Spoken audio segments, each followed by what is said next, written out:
BNP না করার কারণে তারা রাষ্ট্রপতিকে অপসারণ করেনি, বিএনপি না করার কারণে তারা বিপ্লবের ঘোষণাপত্র করতে পারেনি। তো বিএনপিকে তারা লাইটলি নিয়েছে, এটা অতখানি আমার মনে হয় না, বরং তাদের অন্য কোনো মতলব আছে। দেশের ভিতরে একটা বিশৃঙ্খলা অরাজকতা যত থাকবে তত বেশি তাদের সুবিধা। একটা ক্যাওটিক সিচুয়েশন থাকলে তাদের ধরেন নির্বাচন দাবি নাই এখন, কারণ এখন পাকিস্তান ভারত যুদ্ধ নিয়ে আমরা সবাই ব্যস্ত।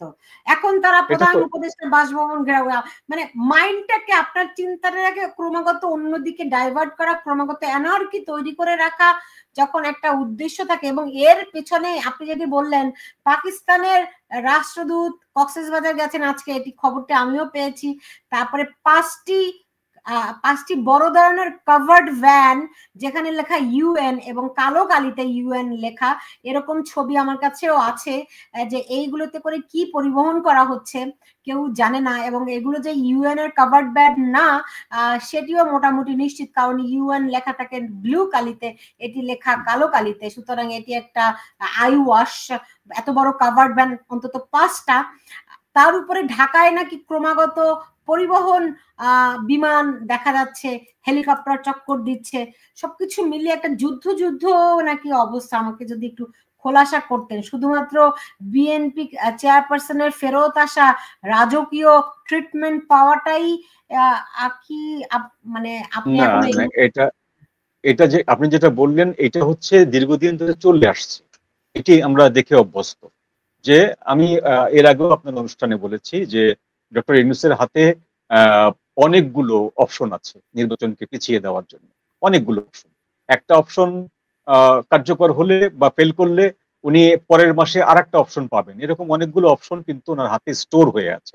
তার ভিতরে অন্যতম অপশন হচ্ছে যে দেশে যুদ্ধ অবস্থা বিরাজ করছে।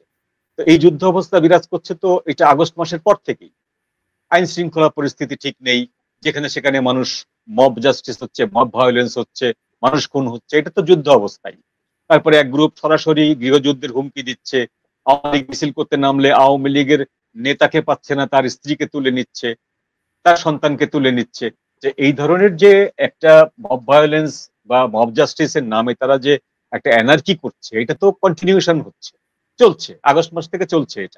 এটা এটা কিন্তু হচ্ছে স্থায়ীভাবে এই এনার্কিটাকে তৈরি করে রাখা, এটা তো আছেই।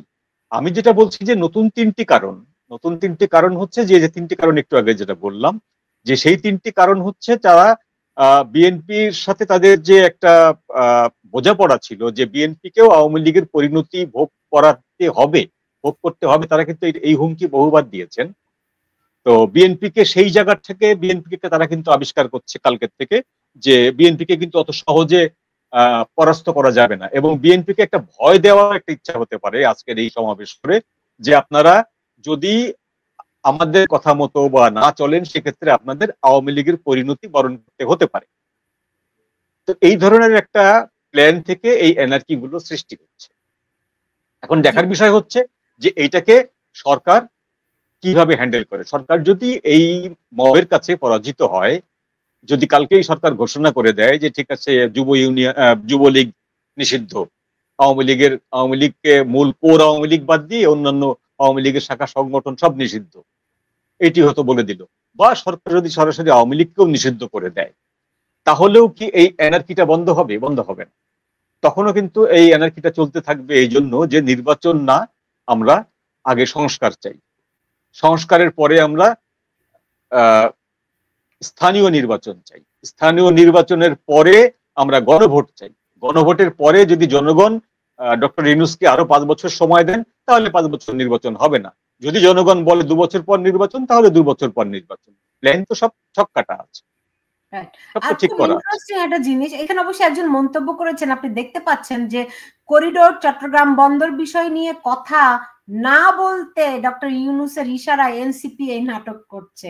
হ্যাঁ, মানুষের ভিতরে কিন্তু এদেরকে নিয়ে খুব যে ভালো কোনো ইয়ে আছে তা কিন্তু না, তাই না? না, ইমপ্রেশন ভালো না, মোটেই ভালো না, একদমই না। এই যে করিডোর ইস্যু, হ্যাঁ, একই কথাই বলছে আরো একজন এরকম কথা বলছে। এরা যে আরেকজন বলছে এরা কত হাজার লোক নিষিদ্ধ চায় আর কত কোটি মানুষ আওয়ামী লীগকে চায়। হ্যাঁ, তো এগুলি তো বাস্তবতা আছেই, কিন্তু সবকিছু মিলে আপনি একটা জিনিস লক্ষ্য করেছেন কিনা, এর আগেও দেখেছি যে হাসপাতালে জুলাইয়ের যে আহতরা আছে কিছু হলেই তারা বেরিয়ে আসে একদম চকচকে টকটকে, আপনার ব্যান্ডেজ বাঁধা, বোঝা যায় না যে তারা 9 মাস হাসপাতালে আছে এবং প্রয়োজন হলেই তাদেরকে তারা আবার বেরিয়ে আসে। হ্যাঁ, এটা খুব ইন্টারেস্টিং না? মানে মানুষের কি আর বুঝতে কিছু বাকি থাকে এরা কোথা থেকে আসে এবং তাদের মতলবটাই বা কি?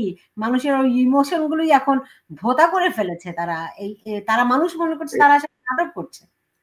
এটা হয় কি যে মিথ্যা এমন একটা জিনিস, আপনার যেটা বলতে গেলে ওটার সাথে মিথ্যার আবার সিস্টার কনসার্ন তৈরি হয়, মিথ্যার শাখা পোশাখা তৈরি হয়, মিথ্যার ভাই বোন আত্মীয় স্বজন তৈরি হয়। তো আমরা দেখে আসছি গত আগস্ট মাস থেকে অনেক নিহত সমন্বয়ক বা নিহত বৈষম্য বিরোধী ছাত্র আন্দোলনের নেতারা ফিরে এসেছেন, অনেকেই ফিরে এসেছেন। সংখ্যা গুণে আমি বলতে পারবো না ঠিক কতজন, কিন্তু অনেককেই আমরা দেখেছি সামাজিক মাধ্যমে যে আগস্ট মাসে মারা গেছিলেন, জুলাই মাসে আগস্ট মাসে মারা গেছিলেন, উনি সেপ্টেম্বরে ফিরে এসেছেন, অক্টোবরে ফিরে এসেছেন। এরকম ঘটনা তো ঘটেছে, আমরা দেখেছি। এখন ঘটনা হলো এবং আমার অনেকগুলো ঘটনা হ্যাঁ, ঘটেছে।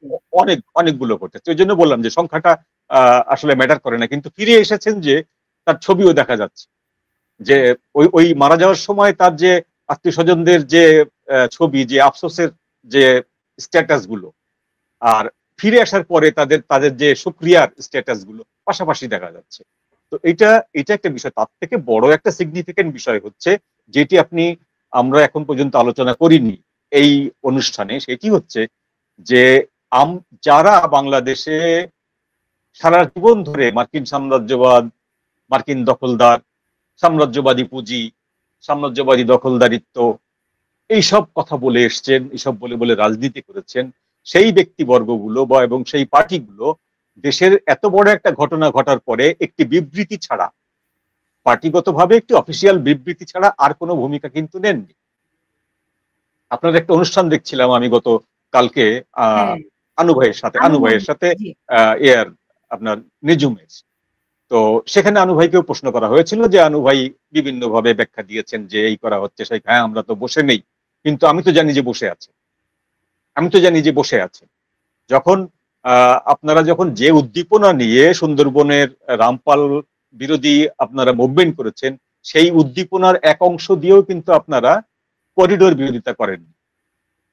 আনু ভাইদের যে সংগঠন, সেই সংগঠনও করেনি, এখন নতুন যে সংগঠনটি ওনারা করেছেন সেটি করেনি, ওনাদের পত্রিকা থেকেও করা হয়নি, এবং অন্যান্য যে বাম দলগুলো আছে সেই বাম দলগুলো কিন্তু বিবৃতি দিয়েছে যে সরকারের এটা উচিত হয়নি, আমাদের সাথে বসে করা উচিত ছিল। জাস্ট বিএনপির যে বিবৃতিটা, সেই বিবৃতিরই কপি, যে এটা আমরা মেনে নিতে পারি না। কিন্তু এটার প্রতিবাদে, এইটা রুখে দিতে কর্মসূচি নেওয়া, এইটা কিন্তু এখন পর্যন্ত কেউ নেয়নি। খুবই আশ্চর্যজনক বিষয়।